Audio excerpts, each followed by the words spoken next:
no death. It is only a transition to a different sphere of consciousness. Carol Ann is not like those she's with. She is a living presence in their spiritual earthbound plane.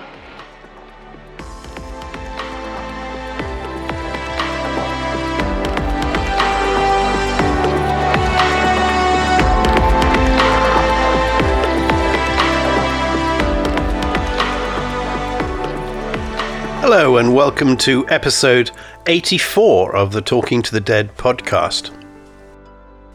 Before we begin today's episode, I need to pause with you, not to joke, and not to sensationalize, and certainly not to debunk, but I want to situate ourselves properly in the discussion that I'm going to have. Today's episode is all about Mormonism. Mormonism doesn't emerge from nowhere, and neither does our modern obsession with unidentified phenomena or remote intelligences or realities beyond human perception. Both of these things arise from much older human problems, how societies account for experiences that don't fit into our prevailing models of reality.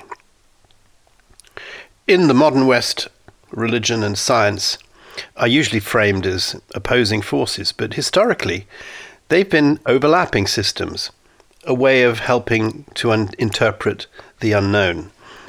Much as I read the other day that science is described as the logical approach to describing the world around us, philosophy is often the way that's used to describe the indescribable or the emotional side of things.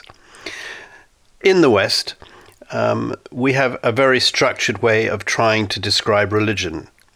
But religion was once seen more as cosmology or astrology or astronomy. But that was a way of trying to get people to understand that what happens after death is something that is way beyond science's ability to describe, and humanity is also not alone in the universe. Now, Mormonism is not unusual, asking these questions, as we know. But it's something that I felt that I wanted to discuss after, again, having another dream about Mormonism, and then coincidentally opening up my social newsfeed and suddenly seeing things about Mormonism. As you will hear from my research, Mormonism is very intricately involved with religion, Christian religion particularly, but also with the UAP discoveries, the American Air Force and the American government's crash retrieval program of entities' vehicles, but also with the ability for people to try to describe maybe the type of entities that are coming to us, whether they are entities that are evolved humans, maybe future people, different species, or indeed angels and demons, which is, of course, very much the religion's idea of interpretation here. And the Mormons, I think, probably take this to the point that it has become almost the religion, I think it's fair to say, for Americans who believe in other entities visiting the planet, but perhaps don't really want to say that they are from other galaxies or particularly interdimensional. Now, you've all heard about the musical, The Book of Mormon. Now, that's really probably how I know the Book of Mormon, although as a younger man, I know that people were talking about the society itself, and there used to be advertisements when I was living in America talking about Latter-day Saints, and there were I remember these very catchy advertisements of children playing, people having fun, running around a playground, and adults eating happily together, happy families, and it was always trying to explain to people that there isn't anything terribly odd about the Mormons. They are very nice people with a very normal sort of life. Why don't you join? and I think people used to come knocking on the doors in the old days and try to be missionaries. I think there was a movie that came out a couple of years ago with Hugh Grant playing a rather sinister guy who traps two Mormon missionaries, two young girls who come knocking on his door trying to convert him to Mormonism. And I don't think that ended well for anyone in that movie. But the Book of Mormon, which I haven't seen, it's in the West End and I'm sure it's on Broadway, has become extremely popular. It exaggerates the Mormon beliefs, but it exaggerates real claims. And for that reason, I will just quickly relate what those claims are. That the revelation did not end in antiquity when Jesus died and all of that stuff passed. And sacred texts can emerge in the modern world, much like in Islam, they believe the Quran is a sacred text dictated from the angel Gabriel to the Prophet Muhammad. Normally, I think the Catholics would argue that the Bible is the Bible, and most people related to Catholicism, whether it's anything to do with Christianity, whether it's the Church of England or whether it's Protestantism, pretty much the only sacred text that you can refer to is the Bible, but not in Mormonism. And they also believe that divine intelligence has and does interact with humanity. And finally, I think reality consists of multiple realms populated by conscious beings.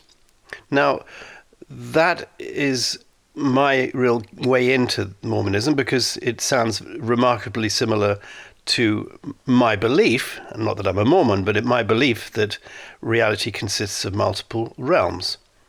Now, these ideas are not comedy inventions, even though they were in the Book of Mormon musical.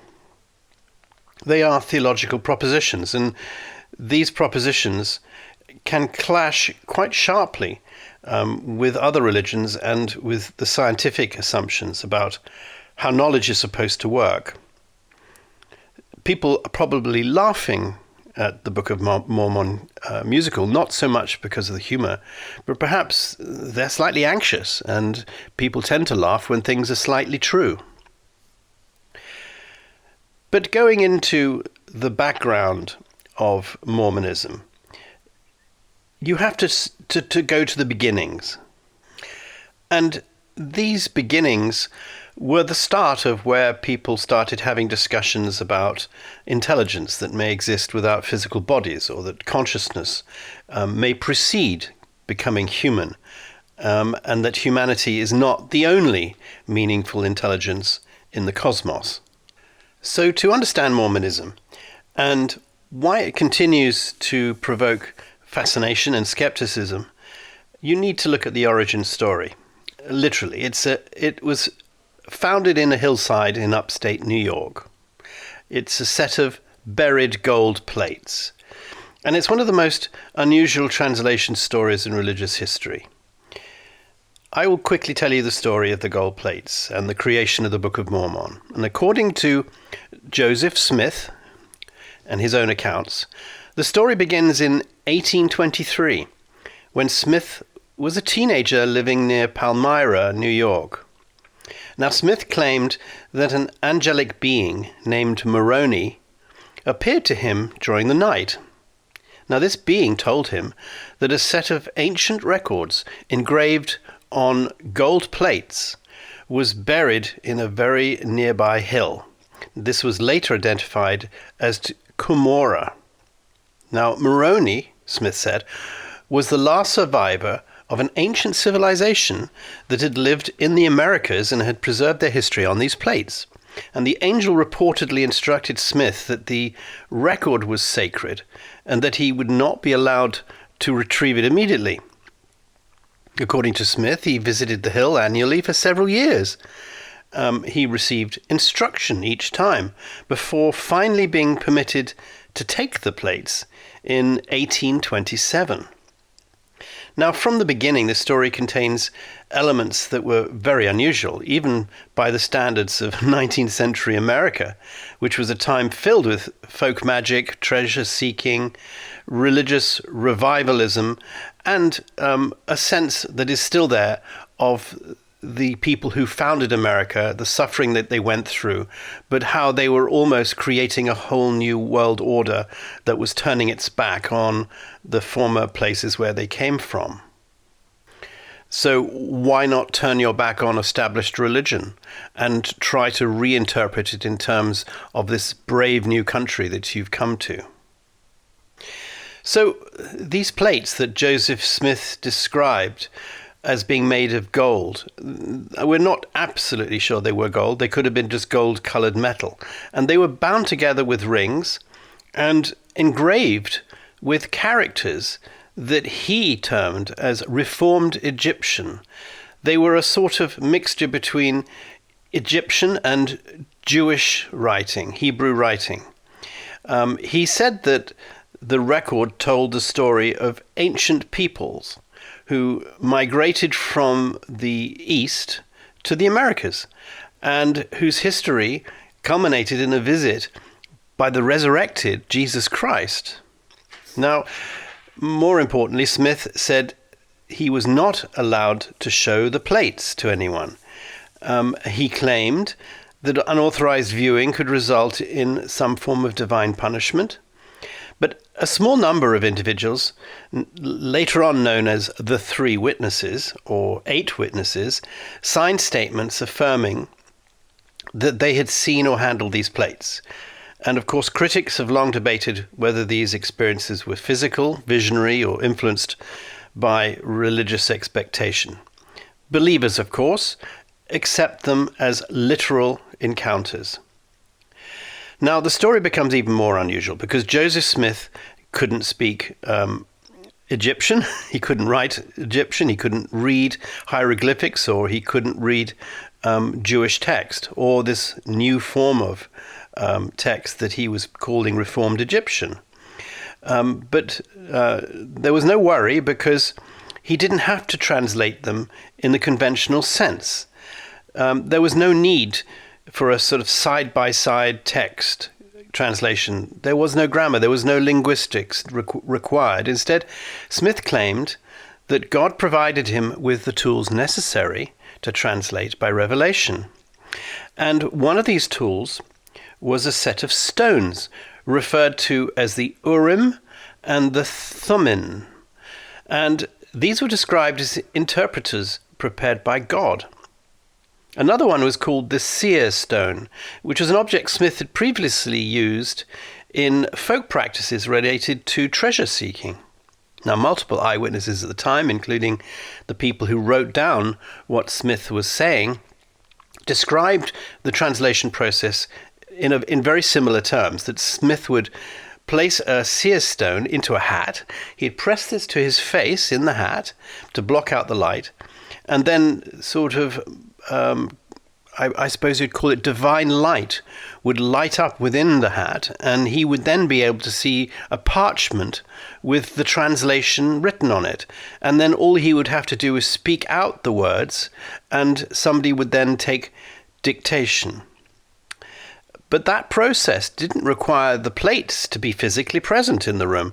In some cases, the plates were often stored elsewhere while he dictated the text.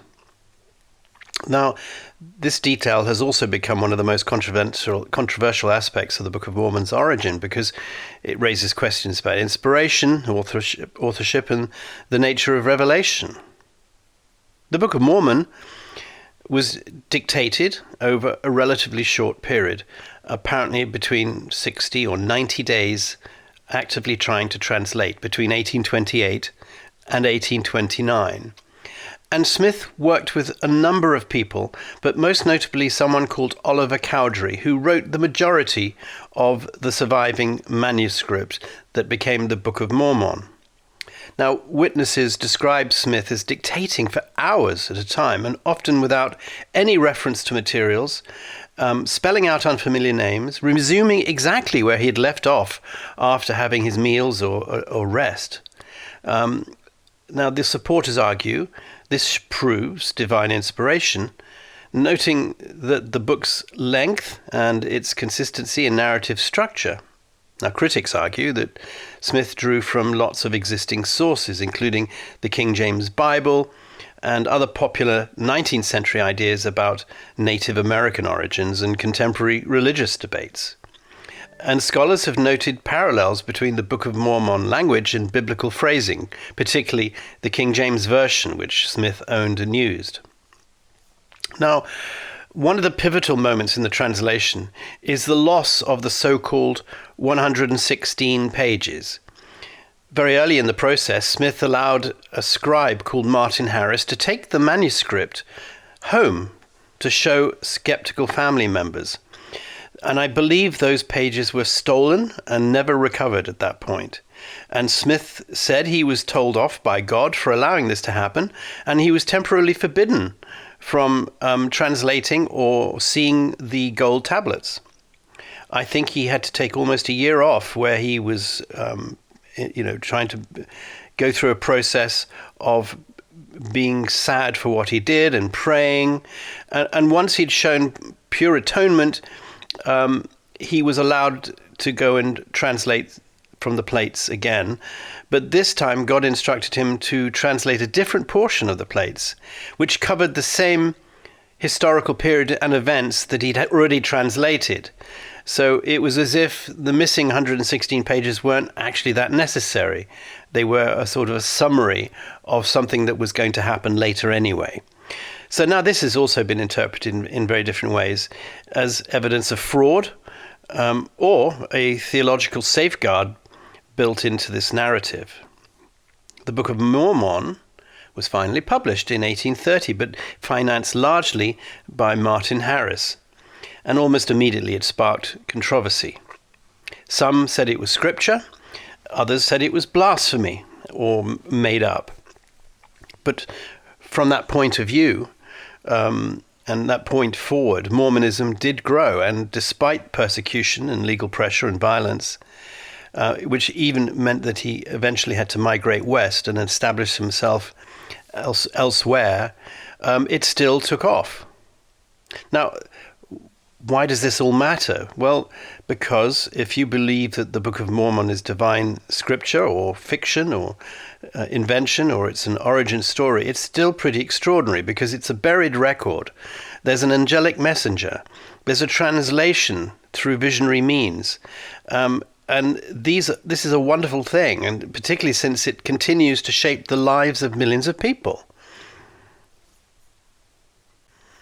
Now, after the translation of the Book of Mormon was completed, a question has lingered for nearly 2 centuries. What happened to the gold plates?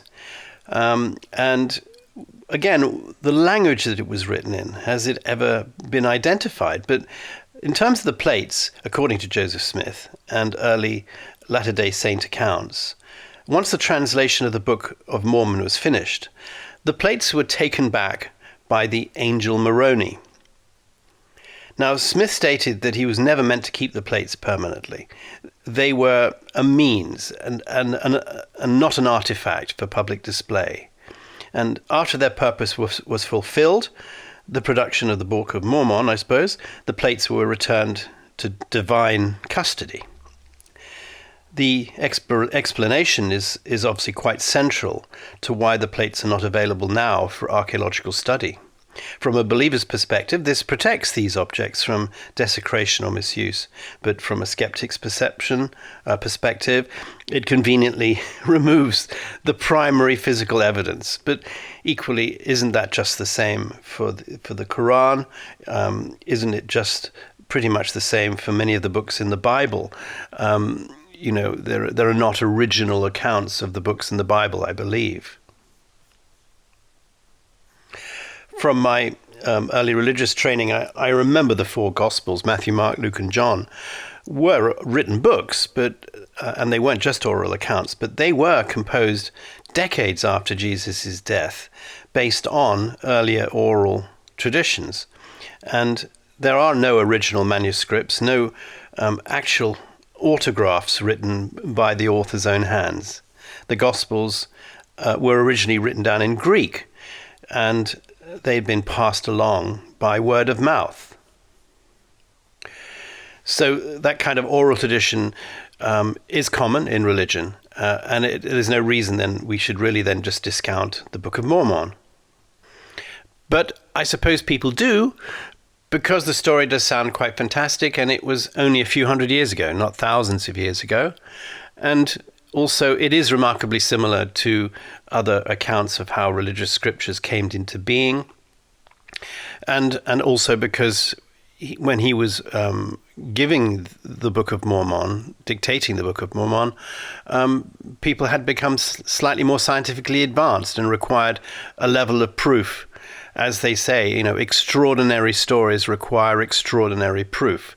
And there was no proof that could really show that he had done what he said he had done, apart from a few key witnesses. These 11 men did sign statements claiming to have seen or handled the plates.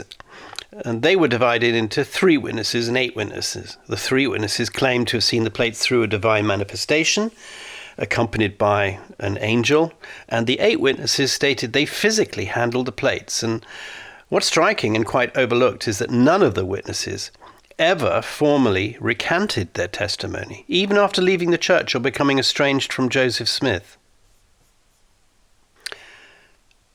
Now, because the plates were never publicly displayed or photographed or weighed or tested, and there is no surviving physical artifact to analyze, this has fueled skepticism since the 1830s. This is obviously in contrast to ancient texts like the Dead Sea Scrolls or the cuneiform tablets, which can be dated, translated and compared. But the gold plates exist only through the description. The language, Reformed Egyptian. Now, this phrase appears once in the Book of Mormon itself, but the critical issue is there is no known ancient language called Reformed Egyptian, recognized by linguists or Egyptologists. There are no inscriptions or documents or comparative samples that have ever been identified outside the Book of Mormon narrative.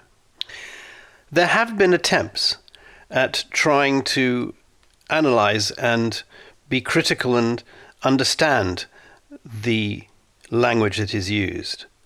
And one surviving artifact is a document that's sometimes called the Anthon transcript. It contains characters said to have been copied from the plates. It's also known as the characters document. Now, Smith's associate Martin Harris reportedly showed this document to scholars, including Charles Anthon, a classicist in New York. Now, Anthon later denied authenticating the characters, but apparently stating that they resembled a mixture of symbols in various languages. But scholars today agree that the characters don't match Egyptian, Hebrew, or known Mesoamerican scripts.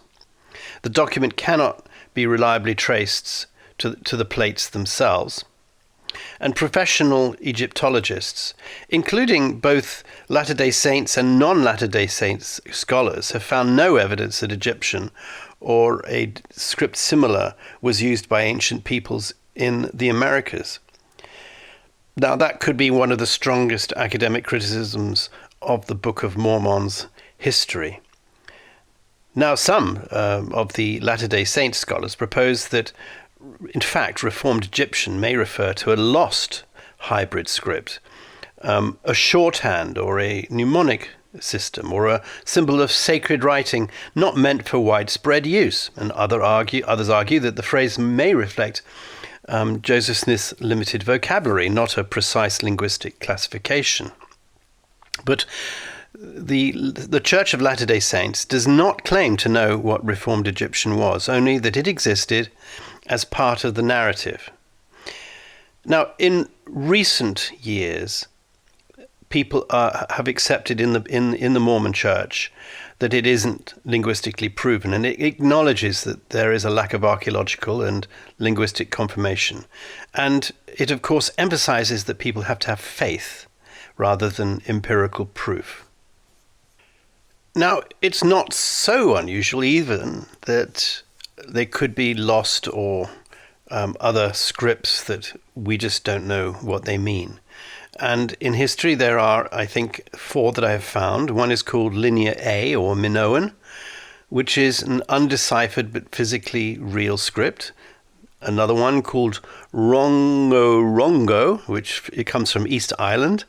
It's disputed, but there are real artifacts that exist with this script on it. Etruscan, partially understood and widely debated, and Indus script, which has thousands of inscriptions. It's completely undeciphered, but real.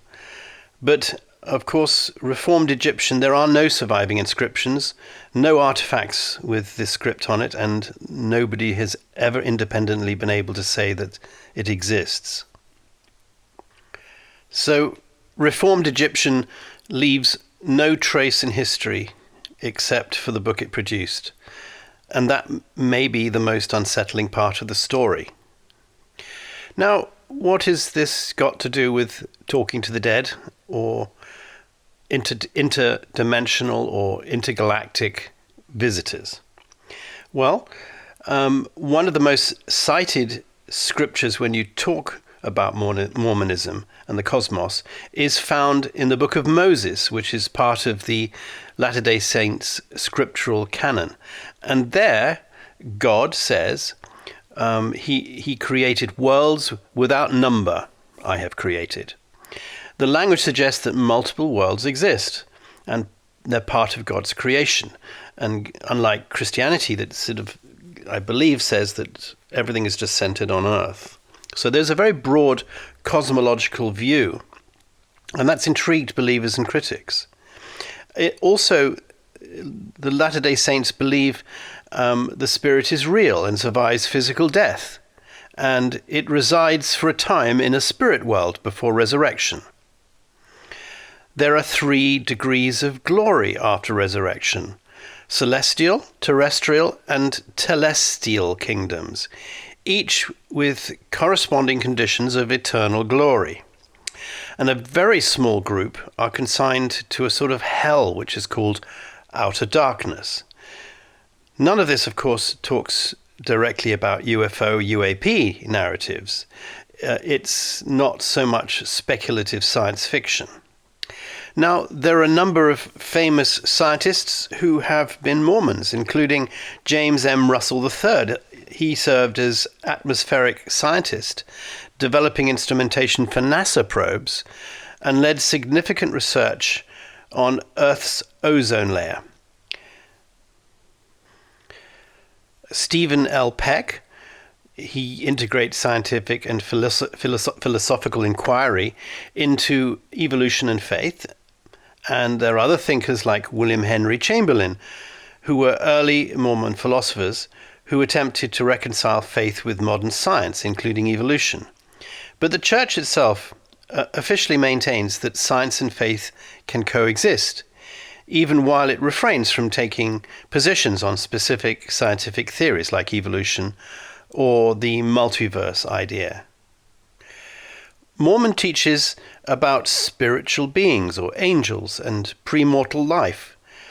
And the spirits in the Latter-day Saints movement are thought not to be described as extraterrestrial visitors. They are usually described as intelligences created by God who are awaiting embodiment or resurrection.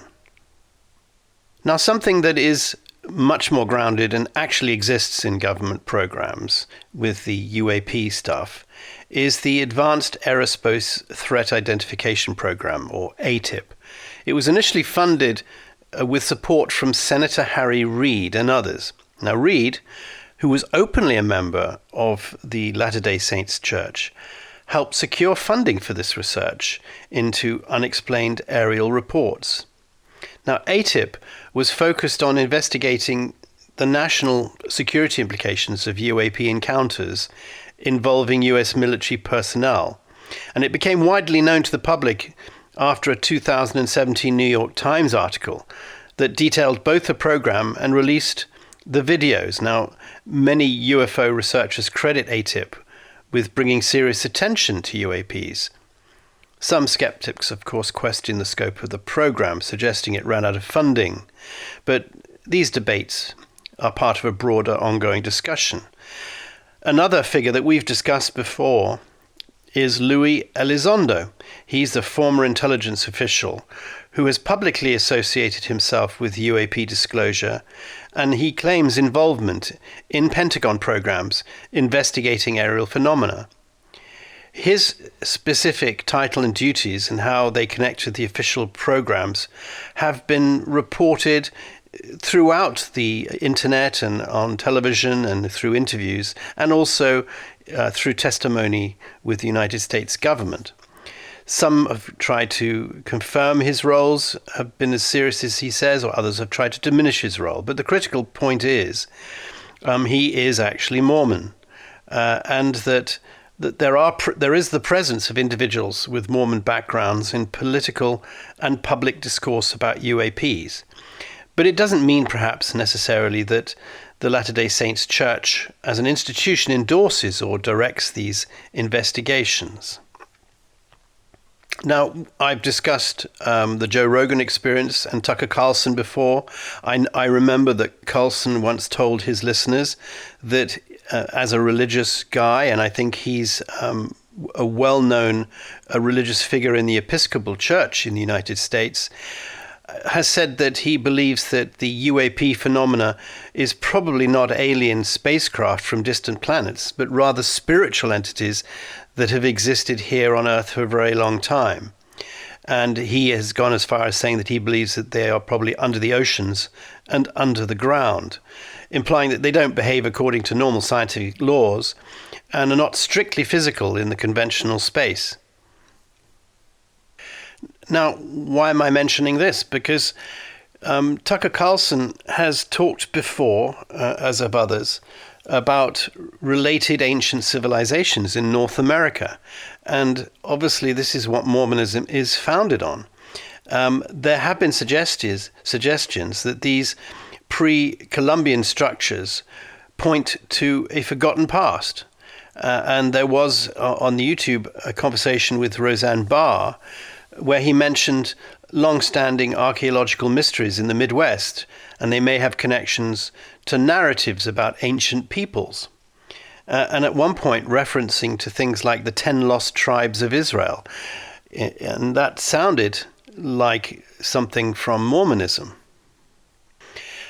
Currently, there's a quite serious debate going on about places in the Grand Canyon that strange things are happening. Now, the Grand Canyon is obviously so massive and so inaccessible, it's not very easy to prove this.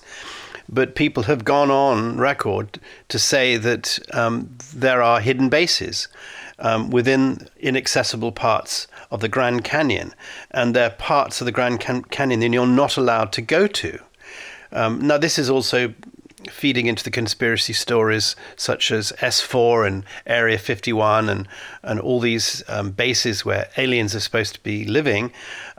However, it's quite interesting that there is a whole theology based on North America, and that there was perhaps an ancient society that lived there before the current American Indians, or indeed the current population of America.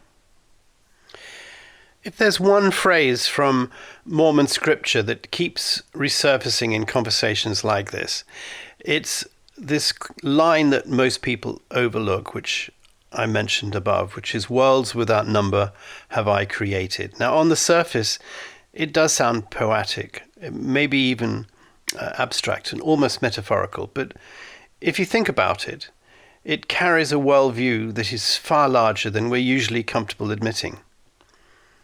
Mormon cosmology doesn't place humanity at the center of a small closed universe. It places us inside a vast populated reality, one where existence seems to unfold across multiple states of being, where life precedes birth, continues after death, and where intelligence is not just limited to humans.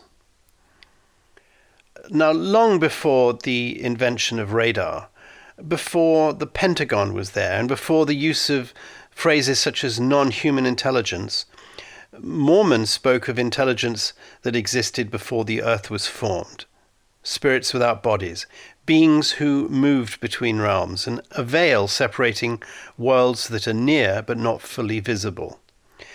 The language is obviously theological, but the structure feels very familiar now.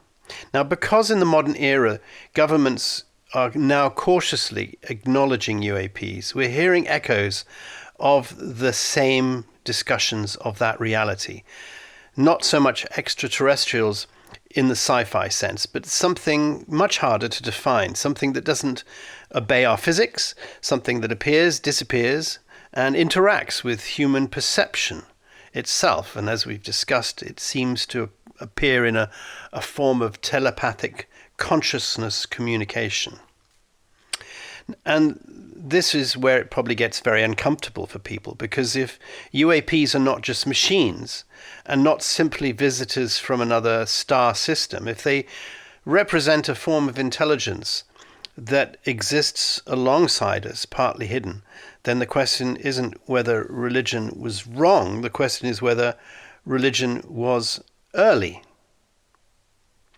Mormonism isn't unique in this. It's unusually explicit. It openly teaches that reality includes this pre-mortal life and spirit worlds and degrees of glory and eternal progression.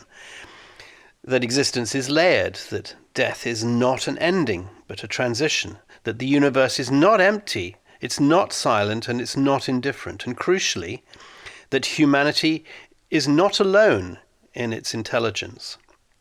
None of this means Mormon theology explains UFOs. It doesn't. The church itself makes no such claim.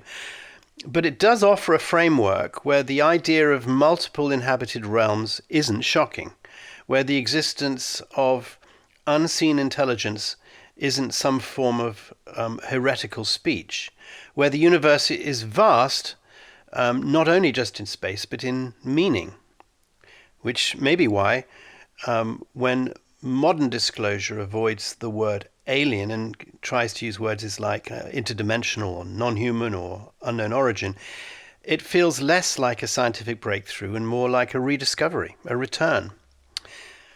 Perhaps the real story of UAP disclosure isn't about technology at all. Perhaps it's about worldview collapse, the slow realization that materialism alone can't account for everything we're encountering.